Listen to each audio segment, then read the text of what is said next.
అందరికీ నమస్కారం. 3 గుంటలు పోడ్చలేని వ్యక్తి 3 రాజధానులు ఎలా కడతాడు అంటూ కామెంట్ చేసిన వ్యక్తి నిన్న డైరెక్ట్గా తాడేపల్లి ప్యాలెస్కి వెళ్ళి జగన్మోహన్ రెడ్డిని కలిశారు. విజయవాడ రాజకీయాలు వేడెక్కాయి. విజయవాడ రాజకీయాలు మాత్రమే కాదు, ఎన్టీఆర్ జిల్లాలో టీడీపీని 60% ఖాళీ చేయించేంత శక్తి ఆయనకుందా? ఆయన యొక్క మాటలకి కౌంటర్ ఏంటి? దీంతో మనతో మాట్లాడడానికి మనతో పాటు ఉన్నారు టీడీపీ జాతీయ అధికార ప్రతినిధి డాక్టర్ జ్యోత్స్నా గారు. జ్యోత్స్నా గారితో మాట్లాడదాం, మరిన్ని విషయాలు తెలుసుకుందాం. నమస్కారం మేడం. నమస్తే అండి. ఒక టాటా స్థాయి వ్యక్తిని మీరు పొమ్మన్ లేక పొగబెట్టినట్టు ఎలా పంపిస్తారండి? ఏంటది టాటా స్థాయి వ్యక్తి? ఒక రతన్ టాటా స్థాయి వ్యక్తిని మీరు ఎలా? రైట్. ఆయన మరి వాళ్ళు ఎక్కడున్నాడండి? ఎక్కడున్నాడు? ఏం చేసాం మేము? ఆయనకి ఇచ్చినటువంటి గౌరవం, ఎంత గౌరవం ఇచ్చాం అనేటువంటిది మీరు చూసారు, ప్రజలు చూసారు, అందరూ చూసారు. ఇప్పుడు అనకూడదు కానీ ఎవరిని ఎక్కడ పెట్టాలో అక్కడ పెట్టాలేము. కనకపు సింహాసనం ఉన్న సునకంబును కూర్చుండబెట్టిన అనే మాటలు నాకు ఎందుకో గుర్తొచ్చాయి.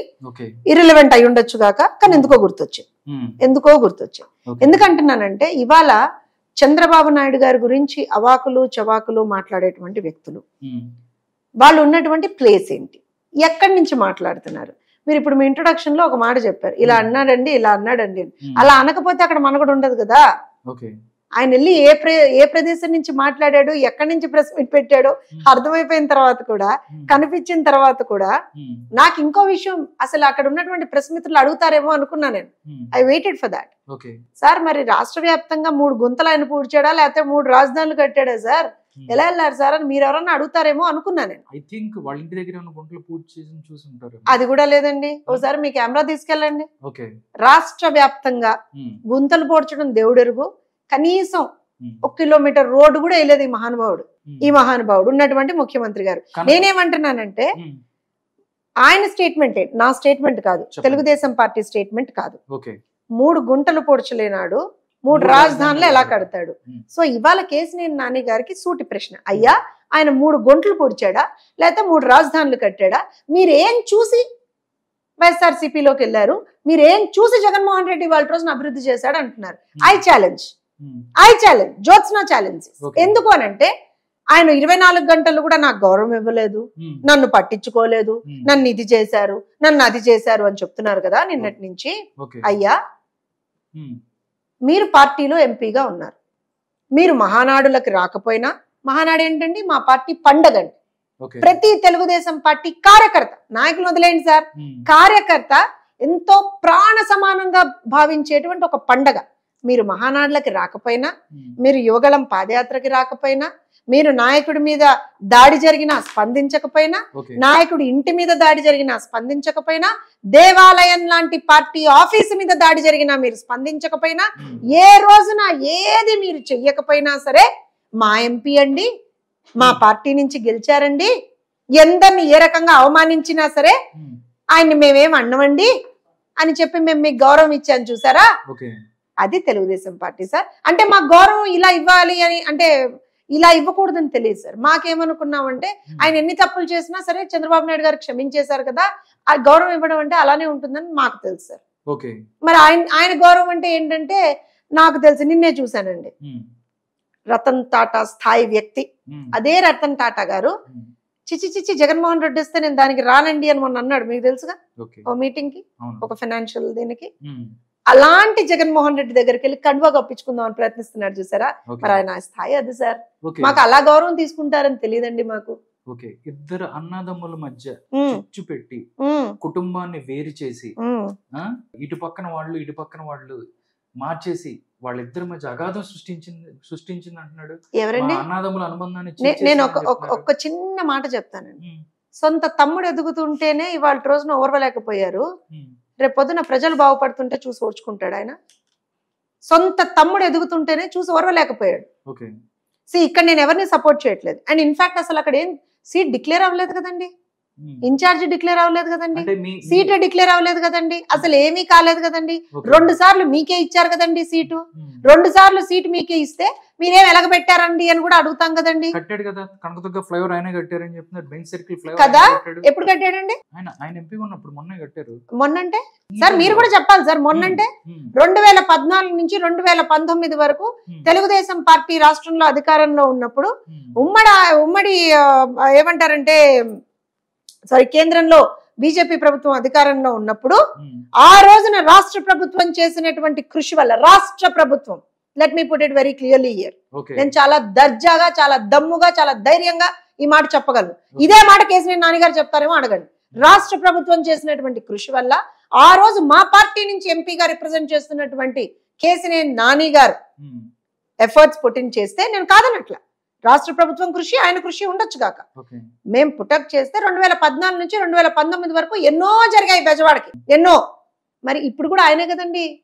ఆయనకే అంత ధైర్యం ఉండుంటే, ఆయనకే అంత పరపతి ఉండుంటే, ఆయనే అన్ని చేసేసి ఉంటే, కనకదుర్గ భారత్ ఆయనే కట్టాడు, రేపు పొద్దున బెజవాడ శ్వాస తీసుకుంటున్నా అన్నా సరే అది నానిగారు చేశారు, నానిగారు లేకపోతే పాపం రేపు పొద్దున బెజవాడకు ఊపిరాడదు, ఇవన్నీ చెప్తున్నాడు కదా ఆయన. ఆయన్నే అడుగుతున్నారు 2019 నుంచి 2024 ఇప్పుడు ఇన్ని సంవత్సరాల్లో మీరు బెజవాడకి ఏం తీసుకు పార్టీ అధికారంలో లేదు కాబట్టి ఏం చేయలేకపోయాడు ఆయన కదా.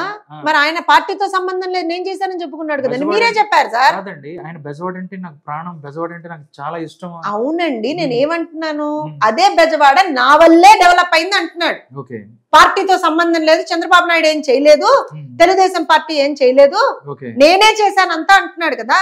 మరి 2019 నుంచి కూడా మీరే కదా ఎంపీ, మరి మీరేం చేశారని మేము అడిగితే ఒకటి. ఇంకో విషయం చెప్తానండి, ఒకళ్ళు సంస్కారహీనంగా ఉన్నారని, ఒకళ్ళు వాళ్ళ పరిధి దాటి వాళ్ళకు ఉన్నటువంటి మర్యాదను కూడా కోల్పోతూ వాళ్ళు మాట్లాడుతున్నారని, అవాకులు చవాకులు వాళ్ళు వాగుతున్నారని, మేడం మీరు కూడా ఆ స్థాయికి వెళ్ళి మాట్లాడండి అని అయితే మీరు అడిగితే నేను మాట్లాడను. అలాంటి వాళ్ళ మీద నేను ఎందుకు అంటున్నానంటే, అలాంటి వాళ్ళ గురించి కామెంట్ చేయడం కూడా నా టైం వేస్ట్ అనుకుంటాను. I'm telling you very openly.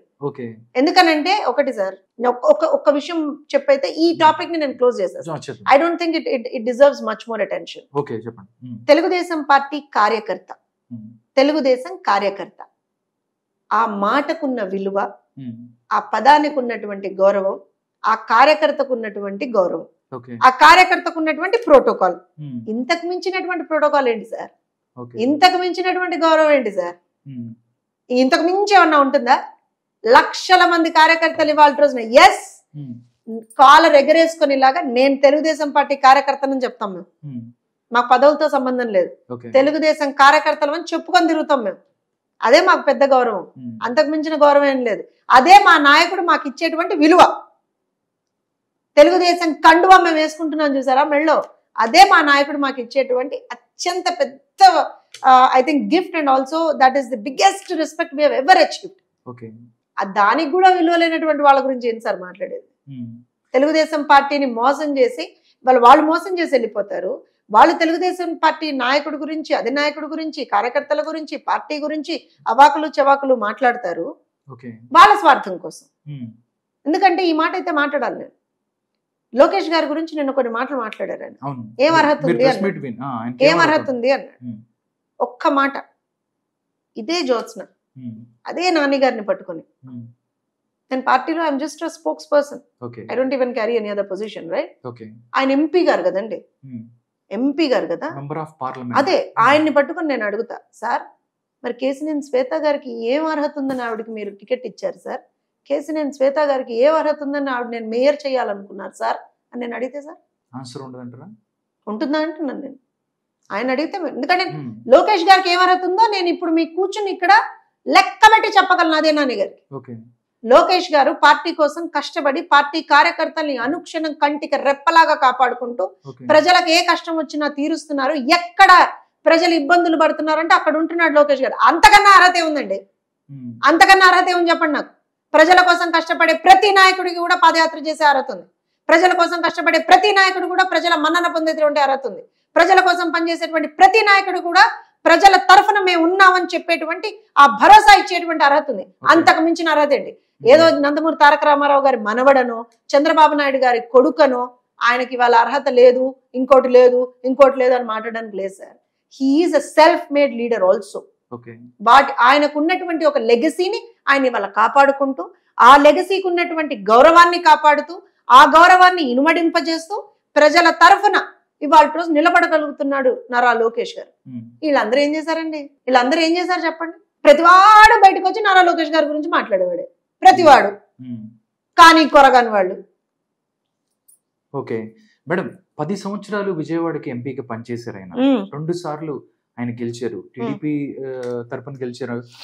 కానీ తిరువూరు సభకు సంబంధించి ఒక 3 వ్యక్తులు పోలిట్ బ్యూరోలో లేకపోతే పెద్దవాళ్ళు వెళ్ళి మీరు దీన్ని పట్టించుకోవద్దు, మీకు సంబంధం లేదు, మీరు పక్కన ఉండండి అని అంటాం ఎంతవరకు కరెక్ట్ అని అనుకోవచ్చు మనం? నేను ఒక విషయం చెప్తానండి. పార్టీలో ప్రతి ఒక్కళ్ళకి కూడా ఒక్కొక్క రెస్పాన్సిబిలిటీ ఉంటుంది. ఇప్పుడు ఒక సభను నిర్వహించేటప్పుడు అందులో ఇప్పుడు లెట్స్ సే ఫర్ ఎగ్జాంపుల్ నేను పార్టీలో ఒక మెంబర్ని, మీరు పార్టీలో ఒక మెంబర్, ఇంకోళ్ళు అలా అనుకుంటే మీకు ఇచ్చే రెస్పాన్సిబిలిటీ మీకు ఇస్తారు, నాకు ఇచ్చే రెస్పాన్సిబిలిటీ నాకు ఇస్తారు, ఇంకోళ్ళకి ఇచ్చే రెస్పాన్సిబిలిటీ వాళ్ళకి ఇస్తారు. అంతే తప్పించి నేను అధికార ప్రతినిధి కదండి, జాతీయ అధికార ప్రతినిధిని కదండి, నాకు మీరు ఇదే ఇవ్వాలని చెప్పి నేను అంటానా?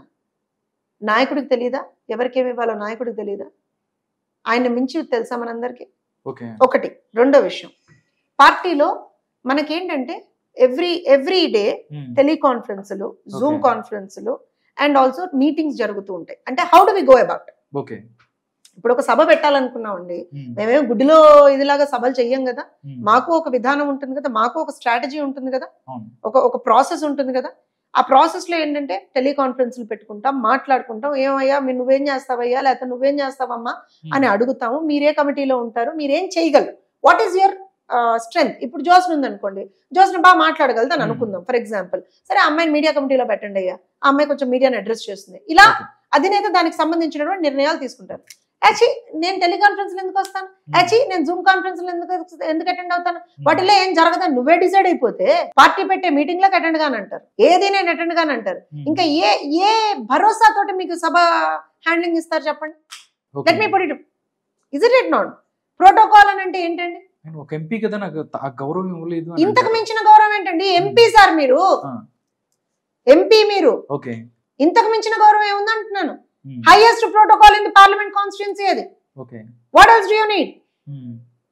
అంటే గౌరవం అంటే ఏంటి? మీకు రెడ్ కార్పెట్లు పరిచి లేకపోతే మీకు హారతులు పట్టాలా? హారతులు మనం మాట్లాడుకోపోయినా విజయవాడ ఒకవేళ కేసీఆర్ నాని టీడీపీలో ఉన్నా గానీ ఆయన ఎంపీ సీటు వచ్చేది కాదు అనేది ఆయన అభిప్రాయం. అంతకు ముందు జరిగిన కొన్ని గొడవలు అవ్వచ్చు, లేకపోతే మనస్పర్ధలు అవ్వచ్చు, బోండా ఉమా చేత తిట్టించింది తెలుగుదేశం పార్టీ, బుద్ధా వెంకన్న చేత తిట్టించింది తెలుగుదేశం పార్టీ, నన్ను ఎవరు ఆ టైంలో నాకు పార్టీ నుంచి ఎలాంటి సపోర్ట్ లేకుండా అంటారు. నేను ఒక్క విషయం చెప్తానండి. పర్సనల్ గా మనకి కొంత డిఫరెన్సెస్ ఉండొచ్చు కాక, కానీ పార్టీ సుప్రీం. ఇప్పుడు ఈయన 100 సార్లు మాట్లాడాడు, మరి అదే బోండా ఉమ్మ గారు కావచ్చు, బుద్ధ వెంకన్న గారు కావచ్చు బయటకు వచ్చి మమ్మల్ని కేసీఆర్ నాని తిట్టాడు మేము వెళ్ళిపోతామని అనలేదే? అన్నారా? వాళ్ళు ఏమనుకున్నారు? పార్టీ సుప్రీం, చంద్రబాబు నాయుడు మా అధిష్టానం, అధినాయకుడు. సరే నన్ను ఇప్పుడు తిడతారండి, జోస్ను కూడా తిడతారు. డస్ దట్ మీన్ దట్ అమ్మో చిచి నన్ను తిట్టాడని నేను వెళ్ళిపోతా పార్టీ నుంచి అంటామా? అరే పార్టీ సార్ ఇది, మంచి వాళ్ళు ఉంటారు, చెడు వాళ్ళు ఉంటారు, మనల్ని ప్రేమించే వాళ్ళు ఉంటారు, మనల్ని అభిమానించే వాళ్ళు ఉంటారు, మనల్ని ద్వేషించే వాళ్ళు ఉంటారు, అందరూ ఉంటారు. ఇది ఒక వ్యవస్థ కదా. నేనే సుప్రీం అని అనుకుంటే ఎలాగా? కొంతమంది పార్టీ అన్నారు, రకరకాల అన్నారు, ఆయన కూడా కొంచెం అవుట్ స్పోకెన్ ఉండొచ్చు, కొంచెం కాదనలేదే. నేను ఒక్క విషయం చెప్తానండి, ఇప్పటి వరకు చాలా సందర్భాల్లో, చాలా అంటే చాలా సందర్భాల్లో ఈవెన్ మీడియా కూడా చూసాను చంద్రబాబు నాయుడు గారిని ఏ రకంగా దూషిస్తాడో కేసీఆర్ నాని అనేది. మీరు కూడా చూసారు కదా, సాక్షాత్తు ఎయిర్పోర్ట్ లో బొకే ఇస్తుంటే తీసి అవతల బారేశారు, బొకే ఇమ్మని చెప్తుంటే. ఎన్నో సందర్భాల్లో జరిగాయి. కానీ ఏ రోజునన్నా ఇదే జ్యోత్స్న మీ ముందరికి ఎప్పుడన్నా వచ్చి మాట్లాడిందా? పోనీ చంద్రబాబు నాయుడు గారు ఏ రోజు నన్ను కామెంట్ చేశారా? సార్ కేసినేని శ్వేత పెళ్లికి చంద్రబాబు నాయుడు గారు, నారా లోకేష్ గారు, నాయకులందరూ కుటుంబ సమేతంగా వెళ్ళారే. మేము ఏ రోజున వి నెవర్ డిస్క్రిమినేటెడ్ అండి, స్టిల్ వి నెవర్ డిస్క్రిమినేట్. కానీ మా నాయకుడు అంటే మాత్రం ఊరుకునే ప్రసక్తి లేదు. చెప్తున్నా కదా, party supreme, boss supreme. Okay, ఇప్పుడు క్లారిటీ వచ్చింది మేడం. మొన్నటిదాకా అటు ఇటు అని వెళ్ళిపోయి వైసీపీలో జాయిన్ అయ్యాడు, ముసుగు తొలిగిపోయింది. ఇప్పుడు నేను టీడీపీ నుంచి 60% ఎన్టీఆర్ జిల్లా నుంచి తీసుకుపోతాను అన్నాడు. మీకు సామెత తెలుసా? జోగి జోగి రాసుకుంటే రాలేదేంటి బూడిద. జోగి జోగి రాసుకుంటే రాలేదు బూడిద. ఆల్రెడీ అక్కడ కొంతమంది నానీలు ఉన్నారు, బూతులు మాట్లాడే నాని ఒకడు, ఇంకో నాని ఒకడు, పేర్ని ఇంకో నాని. నాని ఒకడు, ఆ నానిలకు తోడు వాళ్ళు ఈ నాని వెళ్తాడు. నాలుగో నాని. ఏమవుద్ది చెప్పండి, నాకు ఏమవుతుందో చెప్పండి నాకు. నేను ఇందాక చెప్పా, ఐ రీటరేట్ మై పాయింట్. జోగి జోగి రాసుకుంటే బూడిద తప్పిచ్చేమీ రాదు. వైసీపీ నేను మళ్ళీ మీ మాధ్యమం రూపకంగా ఒక విషయం చెప్తున్నా. ఓకే బెజవాడ మాది, ఓకే బెజవాడ మాది. దమ్మున్నోడు ఎవడన్నా బెజవాడలో మమ్మల్ని ఓడించమని చెప్పండి. ఓకే వైఎస్ఆర్సీపీ నుంచి కంటెస్ట్ చేస్తాడో, ఇంకెక్కడి నుంచి కంటెస్ట్ చేస్తాడో, ఏం చేస్తాడో చేసుకోమని చెప్పండి. 60% టీడీపీని ఖాళీ చేస్తా అన్నాడు కదా. ఓకే అవును. కనీసం నిన్న ఆయన వెళ్తే కనీసం ఆయన వెనక ఒక్కడు లేడు సార్. ఏం మాట్లాడతారు మీరు? ఒక్కడు లేడు ఆయన వెనక. 60% ఎక్కడిది? 0.001% కూడా టీడీపీని టచ్ చేయలేడు. ఇటు పక్కన అయోధ్య రామరెడ్డి, టచ్ చేయలేడని చెప్తున్నా నేను. వదిలేండి, నేను మళ్ళీ చెప్తున్నా, బెజవాడ మాది, మాది బెజవాడ. ఓకే మేడం, బెజవాడ పరిధిలో పార్లమెంట్ పరిధిలో 7 అసెంబ్లీ స్థానాలు ఉన్నాయి. వీటికి సంబంధించి దాంట్లో మేము మాక్సిమం గెలుస్తామని అంటున్నారు. బట్ మాక్సిమం కదా, అన్ని గెలుస్తాం అంటున్నాం. మీరు కదా, వాళ్ళు అంటున్నారు. ఎవరు వాళ్ళు? వాళ్ళ నమ్మనిపించట్లా మీకు? హాస్యాస్పదంగా అనిపించట్లా? అంటే మేబీ కాన్ఫిడెన్స్ అందరికీ ఉండొచ్చు. కాన్ఫిడెన్స్ ఏంటి సార్? వాళ్ళు అక్కడ, ఇప్పుడు నేను విషయం చెప్తా. దేవినేని అవినాష్ లాస్ట్ టైం ఎక్కడ కంటెస్ట్ చేశాడు? గుడివాడలోనో గన్నవరంలోనో కంటెస్ట్ చేశాడు. గన్నవరంలో కంటెస్ట్ చేశాడు అనుకుంటా. తీసుకొచ్చి విజయవాడకి ఇన్ఛార్జ్ గా వేశారు. 5 ఏళ్ల పాటు ఎలాగబెట్టాడు విజయవాడకి ఇన్ఛార్జ్ గా. ఇప్పుడు తీసుకెళ్లి మైలవరంలో వేశారు. మీకే ఎక్కడ ఎవరిని నిలబెట్టాలో క్లారిటీ లేదు. వీళ్ళ బయటకు వచ్చి గెలుస్తారట.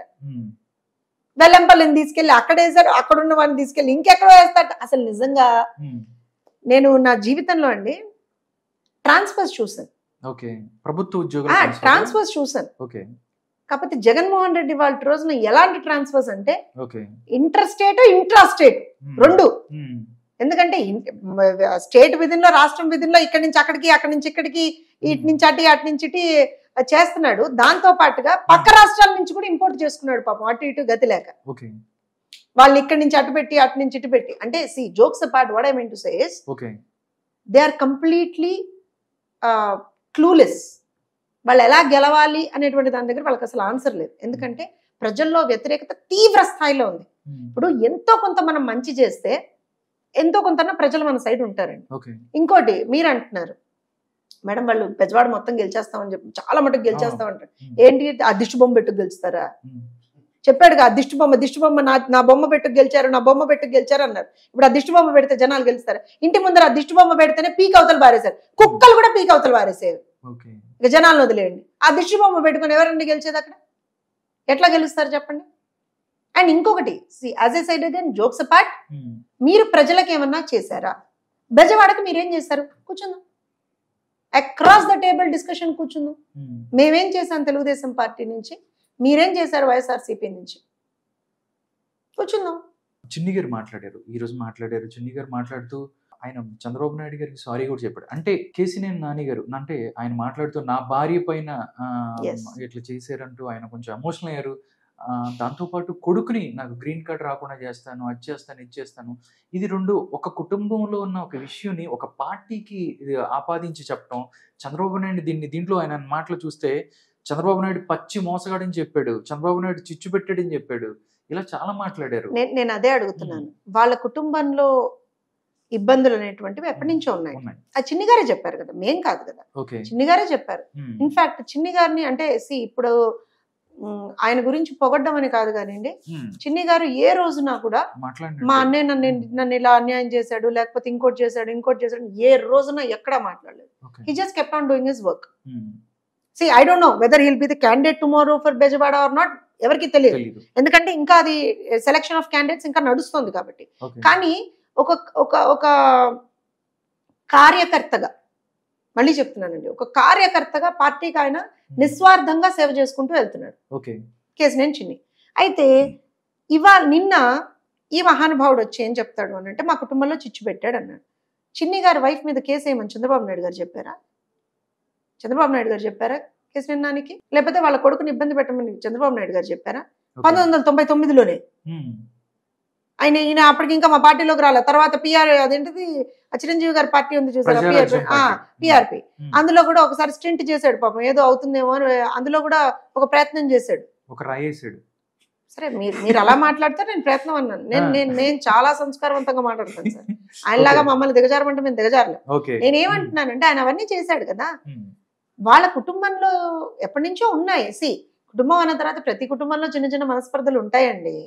That is not something. దాన్ని ఏదో అసలు నాకు అర్థం కాని విషయం ఏంటంటే వాళ్ళు ఈ దౌర్భాగ్యం ఏంటంటే, నిన్న ఆయన ఎక్కడికి వెళ్ళాడు, జగన్మోహన్ రెడ్డి దగ్గరికి వెళ్ళాడు. బయటకు వచ్చి మా కుటుంబంలో చిచ్చు పెట్టాడు అంటే వీళ్ళకి స్క్రిప్ట్ అనేటువంటిది ఒకటే దగ్గర నుంచి వస్తుందండి. మొన్న ఇదే మాట ఈ జగన్మోహన్ రెడ్డి మాట్లాడాడు. వీళ్ళది ఎలా ఉందంటే వ్యవహారం, మా తమ్ముడు ఎదుగుతుంటే నేను ఓర్వలేను, నా చెల్లి ఎదుగుతుంటే నేను ఓర్వలేను అని జగన్మోహన్ రెడ్డి అనుకున్నాడు. ఈయన ఈ మాట అన్నాడు, ఆయన ఆ మాట అనుకున్నాడు. చలో నువ్వు నేను బాయ్ బాయ్, నువ్వు నేను దోస్తీ అనుకున్నారు. లేకపోతే ఏంటండి ఇందులో అసలు ఏమన్నా అర్థం ఉందా, పర్థం ఉందా? 4.5 ఏళ్లుగా ఈయనకి అసలు కనపడలేదుట జగన్మోహన్ రెడ్డి. అసలు పేదల పక్షపాతట, పేదల పక్షాలు ఏదో చేస్తున్నట్టు. ఏం చేశాడు జగన్మోహన్ రెడ్డి చెప్పండి నాకు? ఇవాళ అంగన్వాడీలో ఉసురు పోసుకుంటున్నాడు కదా, నిరుద్యోగులు ఉసురు పోసుకుంటున్నాడు కదా, ఆడబిడ్డలు ఉసురు పోసుకుంటున్నాడు కదా, మున్సిపల్ కార్మికులు ఉసురు పోసుకుంటున్నాడు కదా, భవన నిర్మాణ కార్మికులు ఉసురు పోసుకుంటున్నాడు కదా, వ్యాపారస్తులు ఉసురు పోసుకుంటున్నాడు కదా, రైతులు ఉసురు పోసుకుంటున్నాడు కదా. ఈ మహానుభావుట పేదల పక్షపాతుట అనడానికి కూడా నాకు నిజంగా కూడా నోరు తిరగట్లేదండి ఆ మాట. ఆయన ఇంకా మహాద్భుతం ఏంటంటే ఆయన అత్యంత పేదవాడు.